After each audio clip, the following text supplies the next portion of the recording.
দুই যুবককে ধারালো অস্ত্র দিয়ে কুপিয়ে খুন করার অভিযোগ উঠল দুষ্কৃতীদের বিরুদ্ধে। ঘটনায় তীব্র চাঞ্চল্য নদিয়ার রানাঘাট থানার আনুলিয়া মনসাতলা এলাকায়। রাস্তাতেই পড়ে থাকে দুই যুবকের নিথর দেহ।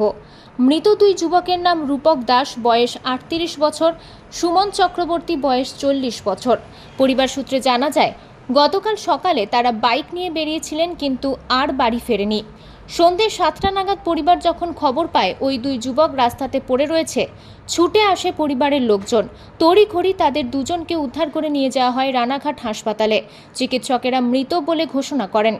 পরিবারের প্রাথমিক অনুমান, চক্রান্ত করে ওই দুই যুবককে কুপিয়ে খুন করা হয়েছে। ইতিমধ্যে ঘটনাস্থলে গিয়ে তদন্ত শুরু করে রানাঘাট থানার পুলিশ। এছাড়াও হাসপাতালে যায় পুলিশের আধিকারিকরা। ঘটনার তদন্ত শুরু করেছে রানাঘাট থানার পুলিশ। পুলিশ সূত্রে খবর, গতকাল মধ্যরাতে এই খুনের ঘটনায় একজনকে আটক করেছে রানাঘাট থানার পুলিশ। ঘটনাস্থলে শুক্রবার সকাল থেকেই বসানো হয়েছে পুলিশ পিকেট। কি শুনলেন? সকালবেলা বাইক থেকে বেরিয়েছে 11টার সময়।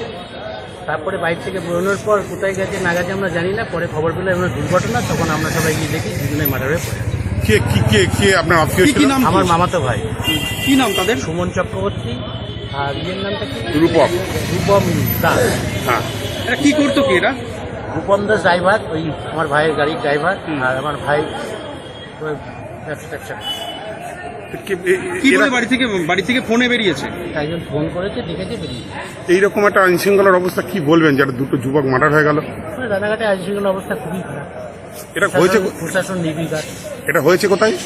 আনুলিয়া মনসাতলা, রানাঘাট থানা। নদিয়া থেকে মাধব দেবনাথের রিপোর্ট, আনন্দ বার্তা।